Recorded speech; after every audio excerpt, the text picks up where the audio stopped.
уште еден подкаст.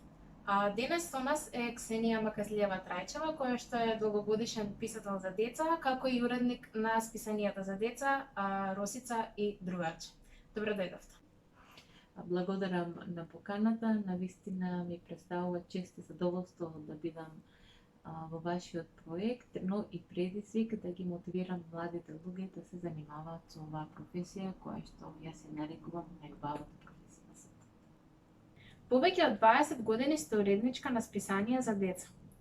Што за вас значи да се биде начело на списанија наменети за најмладите и за новите генерации? Идејата, почетната идеја, првата идеја е секогаш во главата на уредникот. Кога вие знаете дека треба да ја обработите темата, например годишни времиња, треба да размислите како тоа ќе го направите, преку стих, расказ, драмски текст, како тоа ќе се илустрира, како приказната ќе ја следи илустрацијата и обратно, дали можеби за помалата возраст е поважна илустрацијата или текстот, секако дека илустрацијата, затоа што колку се децата помали, толку повеќе визуелно забележуваат и паметат. Како изгледаше некогаш да се уредуваат списанија за деца и младинци, а како е денес? Какви тематски и креативни новитети донесе новото време? Што правите за да се доближите до новите генерации? Во првите години, кога почнав јас со новинарството и подоцна со уредувачката дејност, работите изгледа многу поинако. Ако ви кажам дека првите мои прилози сум ги подготвувала на машина за пишување, сигурно за вас тоа е нешто необично. Дигиталното време овозможи во списанијата да се имплементираат и QR кодови, и тоа е она што овие списанија секогаш го следат, значи го следат современото дете и неговите потреби и интереси. Ако направите ретроспектива од почетоците, дали повторно би ја избрале оваа работа?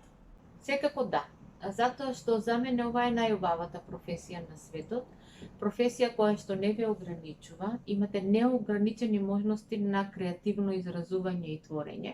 Имајќи во предвид дека јас во оваа редакција за списанија за деца влегов како автор за деца уште во студентските денови со објавата на првите мои раскази, а подоцна добив шанса да бидам работена во редакцијата и да добијам уредничко место, можам да ви кажам дека оваа работа е предизвик за секој млад човек кој што е креативен, кој што сонува со отворени очи и кој што го чува детето во себе. Она што ми е потребно на сите деца, независно во кој временски период се роделе, растеле, е љубовта, вниманието и грижата за нив.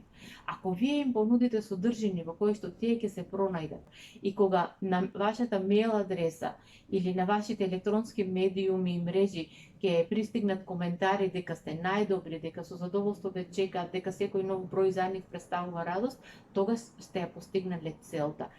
Освен со издаваштво, вие и самата создавате дела за деца. Како дојде поттикот да влезете во творештвото? Па, како што веќе претходно кажав, јас влегов во редакцијата со пишување раскази за деца, приложувајќи ги своите први раскази за деца кои што наидоа на добар одзив од тогашниот уредувачки тим и почнав со редовно објавување во списанието Развигор во почетокот, подоцна и во Другарче и во Најсет, полека почнав да ја совладувам и уредничката работа. Значи, кај мене процесот беше сосема поинаков. Јас не започнав како новинар или уредник во оваа редакција Детска радост при просветно дело, него обратно, уште како студент почнав да соработувам како автор, како писател за деца, па подоцна станав дел од оваа редакција и почнав да ја работам уредувачката работа и затоа често имам обичај да речем уредникот го изеде писателот, бидејќи уредувачката работа е многу макотрпна, многу исцрпувачка, бара голем труд, голем влог, рокот мора да биде испочитуван, работата што мора да ја завршите денес, не може да ја префрлите за следниот ден. Што значи да се биде писателка за деца? Да се биде писател за деца пред се значи да носите внатрешен порив, внатрешен талент, внатрешна предиспозиција да пишувате поезија, проза или драмски текстови за деца. Но, освен тоа, морате добро да го познавате детето од сите негови аспекти, да ја познавате педагогијата како наука, значи да ги познавате можностите и предиспозициите на едно дете на одредена возраст на која што се обраќате, меѓутоа мора да ја познавате и психологијата, мора да ја познавате и социологијата и општествените услови во кои што едно дете расте и се развива. Секој автор си има свој стил и свој свет во кој што живее како автор. Одредени автори пишуваат реалистични приказни, други автори пишуваат приказни произлезени од нивната фантазија, трети автори повеќе сакаат да пишуваат стихови, значи тоа повеќе им лежи, но најважно за секој еден автор е да се препознае себе си, што е она што најмногу му лежи како пишување, но и секој што се советува со своите колеги писатели, особено постарите, кои што ќе му ја дадат вистинската насока на неговото творење. Има ли доволно книги за деца на македонската книжевна сцена? Што недостасува? Македонската книжевна сцена, ако ја саќате како сцена на која што би се представиле само домашните автори, македонските автори, тогаш не можеме да кажеме дека не е многу богата. Младите автори, поголем предизвик им е можеби пишувањето за возрастни и голем дел од нив пишувањето за деца не го сваќаат толку сериозно колку што би требало да го сватат.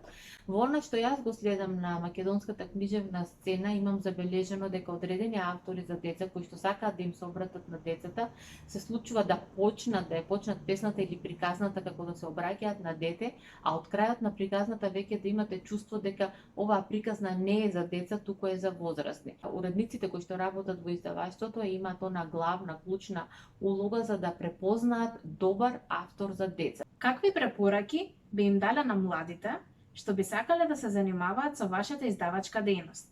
Или пак што сакаат да влезат во водите на книжевното творештво? Препораки. Што значи препорака ако станува збор за работа која што никаде не можете да ја научите како професија?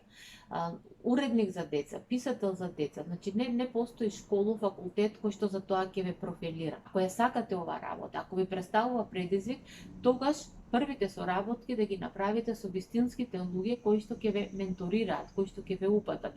Многу да читате. Значи, многу е важно да се чита што повеќе литература за деца и од домашни и од странски автори, за да го почувствувате критериумот кој што е најдобар и кој што треба да го почитувате, независно дали сте автор или уредник.